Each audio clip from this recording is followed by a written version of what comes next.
How long have you had that guitar now? I don't know, about 5 years, 6 years. Yeah. 5, 6 years.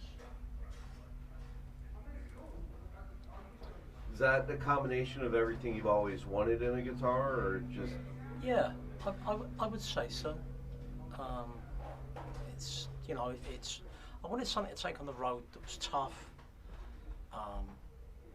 really well made, you know, like a real,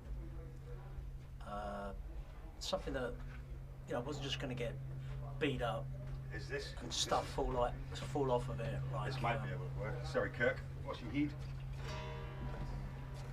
It's turning into a right little music stuff.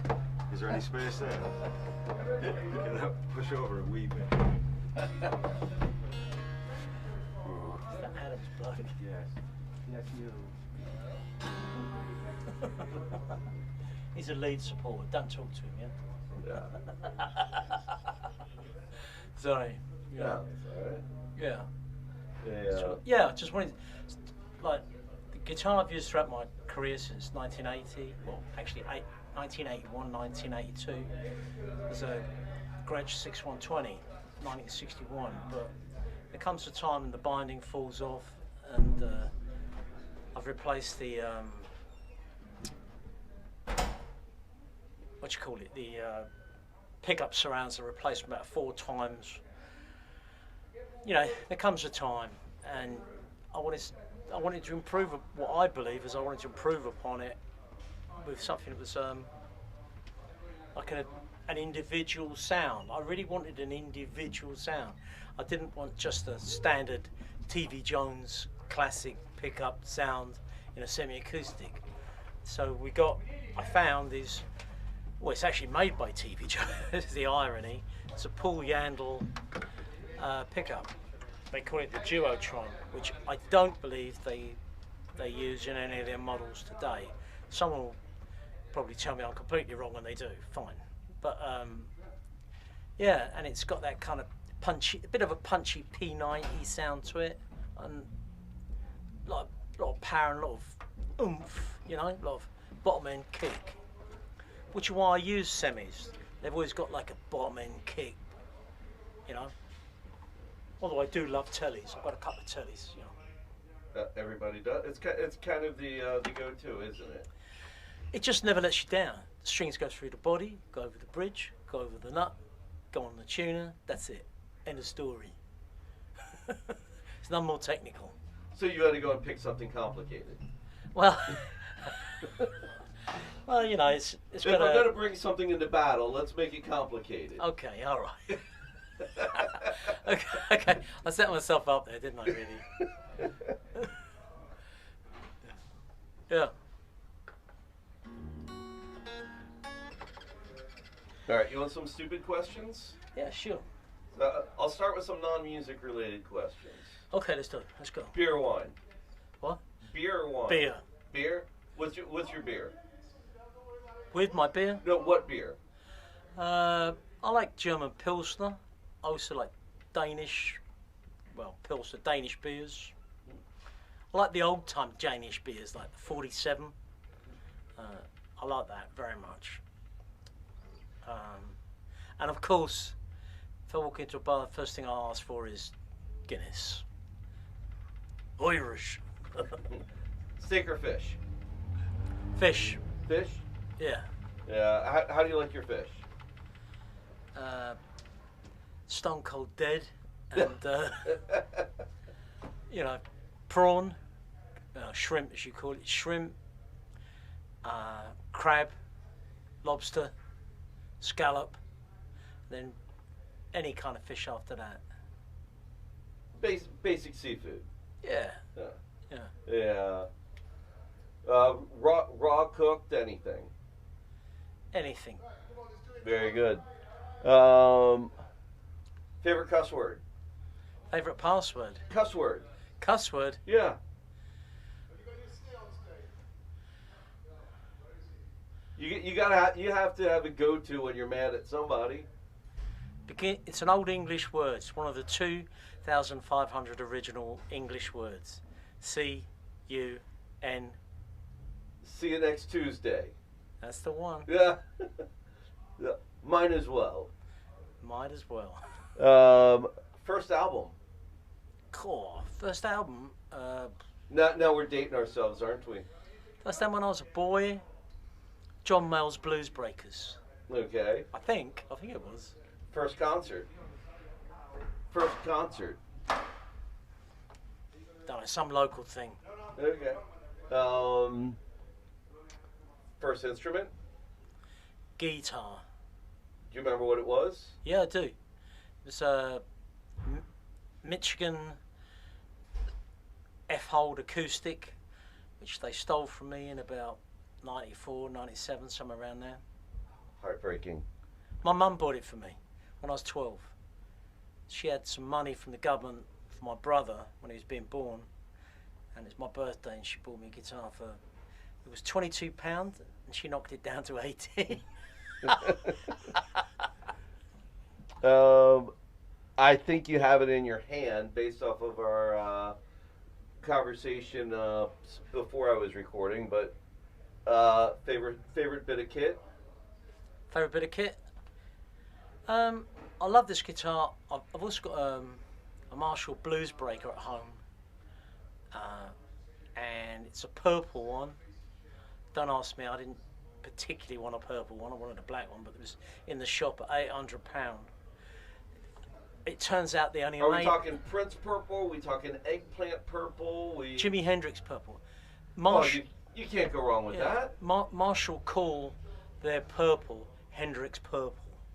That's what they call it. Okay. So I didn't know that until a couple of years ago, but when I met one of the guys from the factory, yeah, that's Hendrix purple. Oh, okay. And yeah, I love that Blues Breaker. It's real guts. Do you know that the famous guitar he set on fire, he gave that to Frank Zappa? Did he? Yep, and Zappa's son, Dweezil, still has He's it. got it, okay. Yeah. How cool. How very cool. Favorite venue? Favorite venue, man. I'm sure you've played one or two. I've played a few. That's impossible to say. Yeah. I suppose Glasgow Barrowlands. That's probably the favourite. It's like 2,400 screaming Scotsmen, you know, women, whatever, just going mental. I mean, it's just one of them electric gigs. You go there and you walk on stage. There's all these people going, yeah, shouting at me, shaking their fists, going mental. And I was just yelling thinking, something in Glaswegian that you can't understand. Exactly. And I said to the security guy, I said, I mean, what is it? I mean, they're going to kill us here? He goes, no, they love you. That's their appreciation. Favorite city? Favorite city? I love York. It's a beautiful place. Edinburgh in Scotland. Fairy tale city. Love Edinburgh. Half of the charm of it's the people. Yeah. I'd agree. Yeah, and it's a great music town as well. Oh, lot of great, you know, alternative bands that come out of Edinburgh or Glasgow, the surrounding area as well. I mean, they're really close together, you know. By Yeah. American standards, they're virtually merged. Right. You know, I mean, they're so close. Yeah, I think it's like an hour and a half. Yeah. Yeah. An hour, yeah. Craziest touring story. That you're willing to say. Okay, I'll tell you really. One night we were in Germany, and the road crew, one of the guys was a real pyrotechnics guy, and another guy was an ex-army guy, and they decided to let off fireworks in the bar. Well, that didn't go down well, and we got billed for £5,000.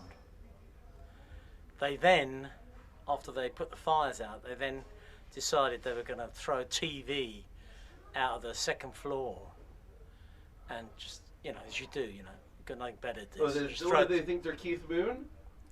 Everybody does this. It's a rite of passage. And so they opened the window, got the TV set and threw it out. And then someone said, "It didn't smash." Well, go get it. So they went down and they got it. They brought it out. Goes, plug it in, see if it works. Plugged it in. The damn thing worked. No, first floor, not second floor. Sorry, first floor. Still, it's not expected to work. No. But we're coming towards an end of a tour now, right? No, it's just the beginning. It's just beginning. Yeah, we're a week in. This goes on. We fly home on October the 17th or 18th. Okay. It's a long old tour. Anything you're looking forward to while you're here in the States? Yeah, I mean, I've got some friends in Philly. I don't know, just, I'm enjoying every day here. It's so different from Europe. It's you're kind of struck by this difference, I suppose you'd call it. I don't know.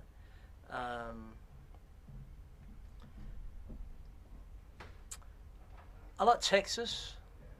Last time I was in Texas, I really enjoyed that. That was great. We went to the Alamo. That was brilliant. Actually, I've been to the Alamo twice. I loved that. That was fantastic. It's so big, so vast, this country. I mean, I know everybody says it, but it is. It is. It's just enormous. Drive for 5 hours in some other reality. I'm, looking forward to the West Coast too. I like it over there. I've also got friends in LA. I've probably got more friends in LA than anywhere else. Well, it's kind of a rock and roll town. Yeah. Really old friend of mine's in the film industry over there. I like that sort of driving up. It's Highway number 1 or Pacific Coast Highway. Pacific Coast Highway. Yeah. Yeah, that's fantastic. Pacific is cold. It's a cold ocean. Yeah. It's colder than the Atlantic, or. Oh yeah, much colder than the Atlantic. We've got looks like we've got people waiting outside 2 hours before the show even starts. I used to have that years ago. I don't know why I've got Neil Young's tunes on my brain today. Well, it's not a bad person to have stuck in your head, is he? Some of them a lot of them albums are fantastic. Not just After the Gold Rush and Harvest and whatever. There's amazing tunes.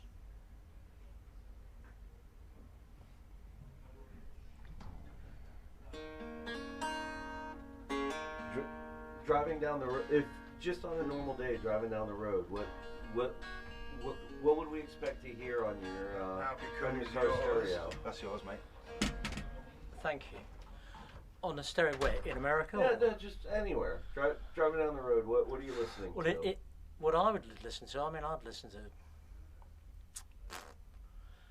I listen to a lot of funny stuff nowadays. My girlfriend is she's a medieval scholar, and she can speak Old French. She can also speak Arabic. She can sing in Old French. She can sing in Arabic. I mean, she's incredible.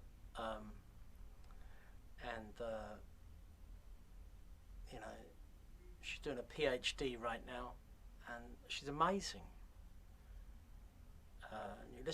She plays a dulcimer. Okay. And the violin, and sings, and a vielle, like an old instrument. And it's really interesting what she does. It's like, when I first heard her do it, I just thought, what the fuck? I mean, what is this about? This is just, And then I realised how brilliant it was. The dulcimer is a beautiful sound. I mean, yeah. Yeah. Magical sound. Yeah. And what do they call it? They call it a hammered dulcimer. That's what they call it. Yeah, it's like a triangle. Right. About as wide as that table. Like part guitar, part piano. It's piano wire on it. It's got 3. But it's a string instrument. Yeah, It's piano wire stretched across. You know, well, technically, a piano is a string instrument as well. Actually, yeah, you're right. Yeah. You're right. Absolutely. I had to correct myself because I know if I don't, when I post this, someone's gonna correct me. So I have to tell them now. Her name is Kate Arnold. There's loads of, well, not loads of stuff. There's stuff online. You can find her if you want. Does she have a YouTube channel, or where does she post stuff? Yeah, just go on YouTube and get Kate Arnold. Put in Kate Arnold, and you'll see her. She's got black hair, and you'll see her playing a dulcimer. What I'll wind up doing is when I post the video of us talking, I'll put a link to her as well. So then people don't need to go and look for it because it'll just be there. Yeah, there's one at she did in a church, St. Bart's in London, and it's I don't know what it is, about 5 minutes of music or something. It's amazing. That's the first thing I heard of hers, and I just what is this? I was absolutely knocked out. I was just okay. And yeah, she's very cool, very, very clever woman, much cleverer than I could ever be. It usually works out that way. So, for some reason, luckily, beautiful women are attracted to dumb guys. So you and I seem to both have benefited from that. I often say, why are you hanging out with some burnt out rock and roller like me? It's a guy who should be dead. Actually, I have been dead, but that's right. Another story. Yeah, you mentioned you had a heart attack not too long ago. 27th of May. Yeah.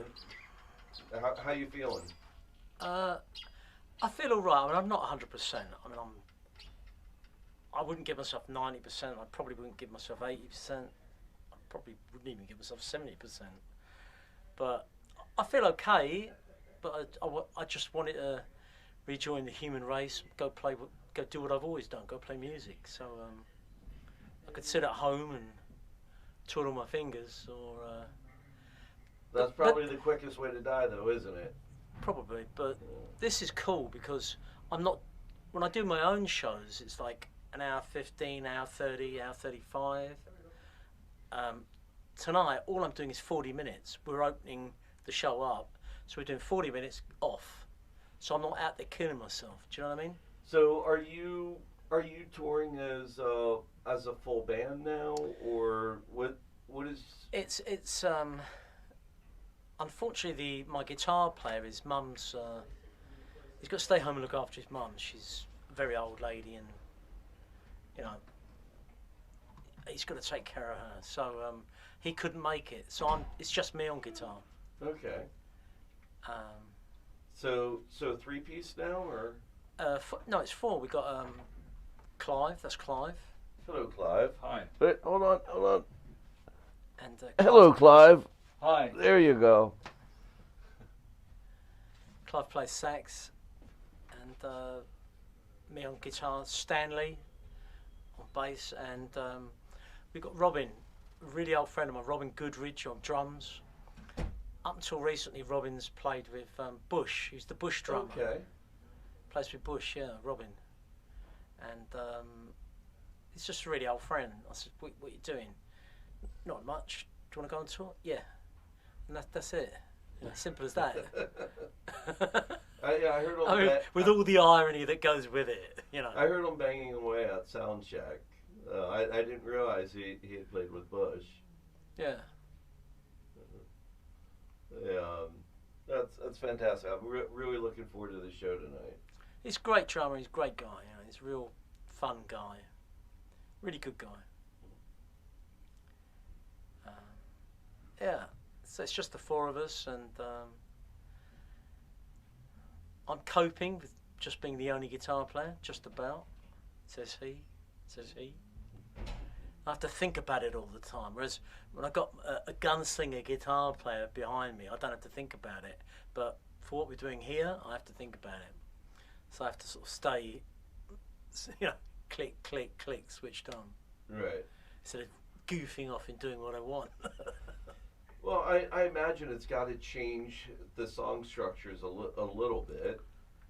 Yeah, I mean, I've because you just can't do both. Yeah. You know, you can't do lead and rhythm. It's, you know, so you impossible. Gotta, yeah. You've got to change the song a little Mostly bit. just rhythm I'm doing. Yeah. I'm doing a tiny bit of lead guitar.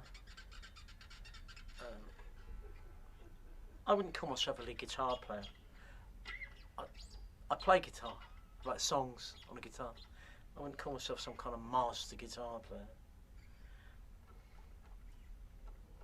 Well, my opinion, master guitar players typically don't play masterful music. They play very technically correct music, but it's typically not music I want to listen to. Do you know who my favourite guitar player ever was? Paul Kossoff. From... Free. Oh, okay, yeah. It's just the simplest guitar playing in the world. It's just the tone, the feeling, and the emotion. That's all he did. Yeah, I mean, you've got Craig Adams, obviously, and Wayne Hussey, who were, you know, the founder guys in the Sisters of Mercy. Right. I mean, that is the start of goth, as far as a lot of people are concerned. That's the start, and then straight after that, you know, Wayne and Craig left and formed their own band, The Mission. You know. Right. So,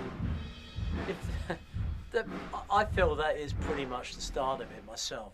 I mean, you know, some people may argue about that, and maybe they're right. I don't know. It's not an argument worth having, is it? No, not really. You know, they come out of Leeds. Right. You know, in the timeline that has crossed since then. I mean, from the beginning to then, it's not really worth having a conversation, in my opinion. Yeah, I agree.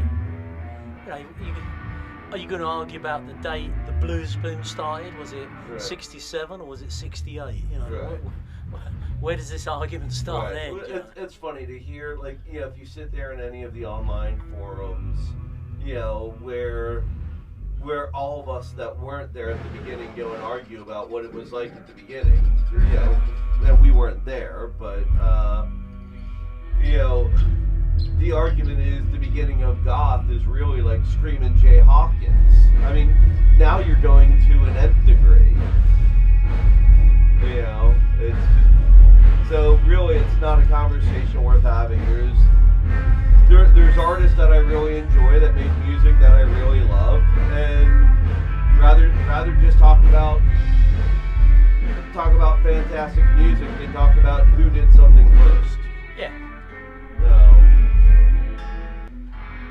All right, so we got sound check going on now, so it's blowing out my mic, and I know you got to go up and try to do something, so I'm going to turn the recording off and tell you I can't wait to hear you today. Thanks very much, man. Thanks. Great. Very cool.